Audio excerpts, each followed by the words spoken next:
Welcome back to the channel. I've been pretty critical of the US media for blaming the Canadian boycott on tariffs when we know the real reason is the 51st state rhetoric and the annexation threats.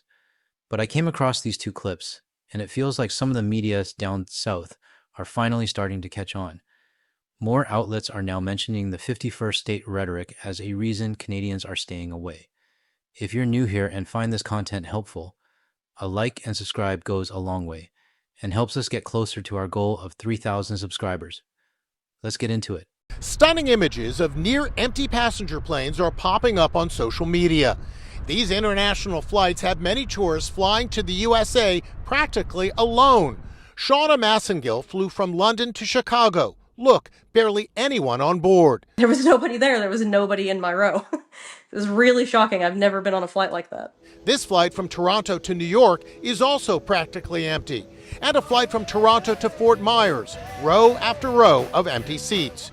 Here in California, international travel is predicted to decline by 9% this year, driven by higher tariffs imposed by the Trump administration and negative sentiment toward the U.S. CBS travel editor Peter Greenberg. The drop in numbers of Europeans traveling to the U.S. is staggering, and depending on the country, it's down as much as 42% over last year. That's just Europeans not traveling to the U.S. He says the numbers are worse for our neighbors to the north. Canadians traveling to the U.S. down as much as 75%. You're coming in from Montreal? Yes. And how was the flight full? No, it was about 70% full. Have you noticed amongst your fellow Canadians that they are less interested in coming here? Yes, many of them. Here in New York, tourism is also being hit big time, once again driven by negative sentiment toward the USA. This year, 400,000 fewer tourists are expected to visit the Big Apple.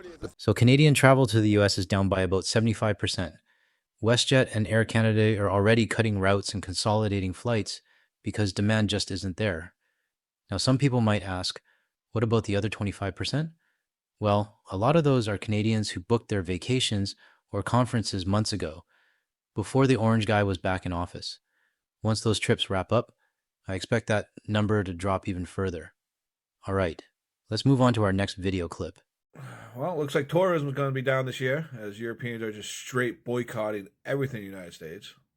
It's awesome. All our allies are now just completely boycotting us. How big is the tourism industry in America anyway? Oh, wow, look at that. Economic footprint of $2.8 trillion. No big deal.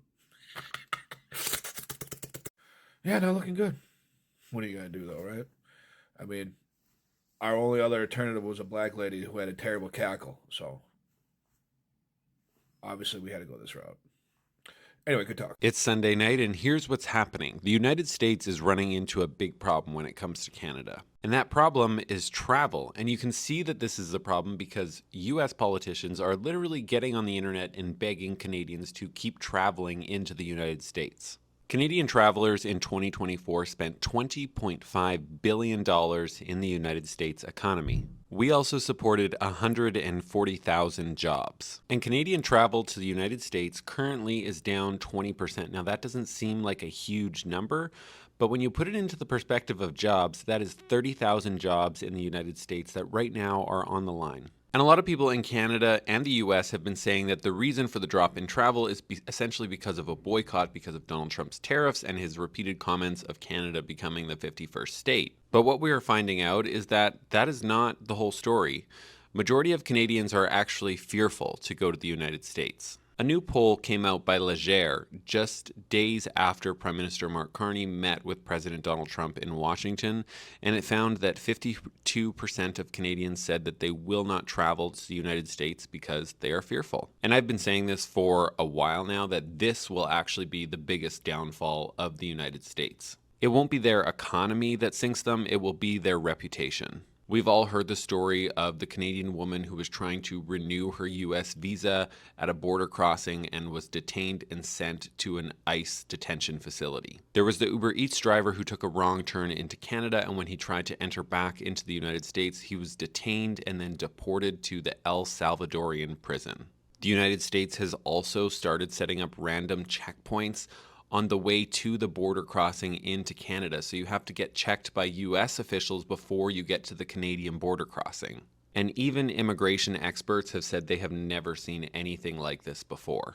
And now we're finding out today that the US is planning to start photographing people as they are leaving the United States headed for Canada. They will then verify their identity using biometrics. I don't know about you guys, but I know that I will not be traveling to the United States. So, how many of you have canceled your trips to the United States? And if you did, where are you going instead? Leave a comment below and let everyone know how your travel plans have changed. Let's look at the last video clip.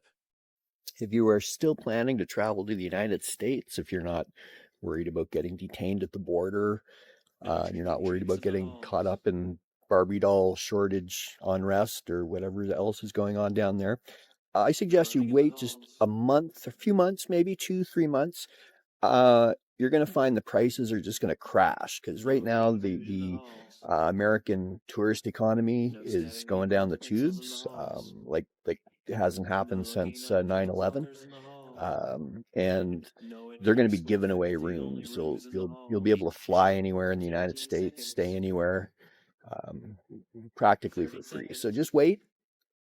I'm not going. When I decide I'm going to visit El Salvador, I'm going to book my own accommodations and transportation. Thank you very much. So I'm going to wait this out a little bit. But if you're going to the United States, just wait. It'll be next to nothing. It'll be free in a few months. So good luck and bon voyage.